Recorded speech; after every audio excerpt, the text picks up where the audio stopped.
देश भर में संपन्न हुआ दशहरा पर्व। बुराई पर अच्छाई की विजय के प्रतीक इस पर्व पर रावण का पुतला फूंका गया। बिहार में पटना के मोकामा में बनेगा तिरुपति की तर्ज पर मंदिर। तिरुमला तिरुपति देवस्थानम कराएगी निर्माण, प्रबंध भी देखेगी। उज्जैन में विजयादशमी पर अपनी प्रजा का हाल जानने निकले बाबा महाकाल। नगर के राजा के रूप में की शमी वृक्ष की पूजा। दीपोत्सव पर अयोध्या में 2 कीर्तिमान Guinness book of world record में होंगे दर्ज। सरयू तट के पक्के घाट पर संपन्न होगी महाआरती।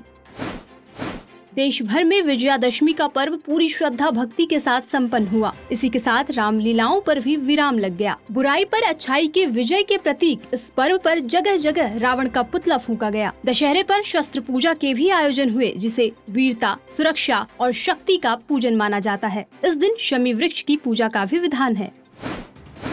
बिहार सरकार ने धार्मिक, सांस्कृतिक और पर्यटन विकास की दिशा में एक बड़ा कदम उठाया है। पटना के मोकामा में तिरुपति की तर्ज पर मंदिर निर्माण को हरी झंडी मिल गई है। मंदिर निर्माण के लिए पर्यटन विभाग को लगभग 10 एकड़ जमीन निःशुल्क हस्तांतरित कर दी गई है। तिरुमला तिरुपति देवस्थानम को मंदिर निर्माण, खर्च और प्रबंधन की जिम्मेदारी दी गई है।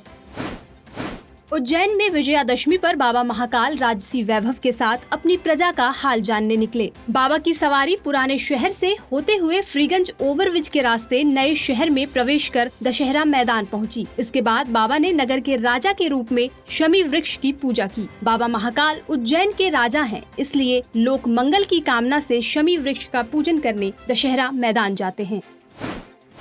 इस बार दीपोत्सव के अवसर पर अयोध्या में 2 कीर्तिमान Guinness book of world record में दर्ज होंगे। पहला, सरयू तट पर 1251 अर्चक महाआरती करेंगे और दूसरा, राम की पैड़ी पर 26 लाख दिए प्रज्वलित किए जाएंगे। पिछले दीपोत्सव पर महाआरती के लिए आरक्षित किए गए सरयू के घाटों के दायरे को भी बढ़ाया जाएगा और महाआरती सरयू तट के पक्के घाट पर संपन्न होगी।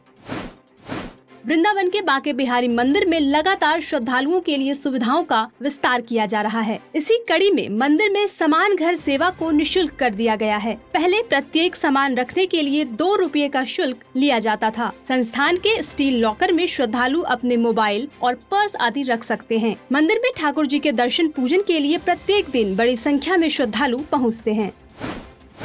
उत्तराखंड के केदारनाथ और बद्रीनाथ धाम में ग्रीन बेल्ट प्रोजेक्ट की शुरुआत होने जा रही है। प्रोजेक्ट को सफल बनाने के लिए विशेषज्ञों की मदद से धामों की भौगोलिक परिस्थिति और स्थानीय पर्यावरण का अध्ययन किया जाएगा। इसके तहत स्थानीय वनस्पतियों के पौधे लगाए जाएंगे और योजना सफल होने पर राज्य के अन्य क्षेत्रों में भी इसे लागू किया जाएगा।